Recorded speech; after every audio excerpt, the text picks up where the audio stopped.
نبیوں میں رحمت لقب پانے والا، مراد غریبوں کی برلانے والا، مصیبت میں غیروں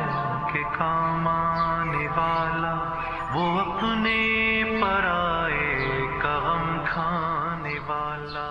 محبوب خدا امام الانبیاء خاتم النبیین رحمت للعالمین یعنی حضرت محمد مصطفیٰ احمد مجتبیٰ صلی اللہ علیہ وسلم تشریف فرمائے بسط عز و جلال ہوئے۔ سبحان اللہ، ربیع الاول کی 12ویں تاریخ کتنی مقدس، جس نے ایسی سعادت پائی، اور پیر کا روز کتنا مبارک تھا جس میں حضور صلی اللہ علیہ وسلم نے نزول اجلال فرمایا۔ فتبارک اللہ احسن الخالقین وما ارسلناک الا رحمت للعالمین۔ نبیوں میں رحمت لقب پانے والا، مراد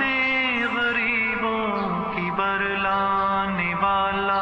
مصیبت میں غیروں کے کام آنے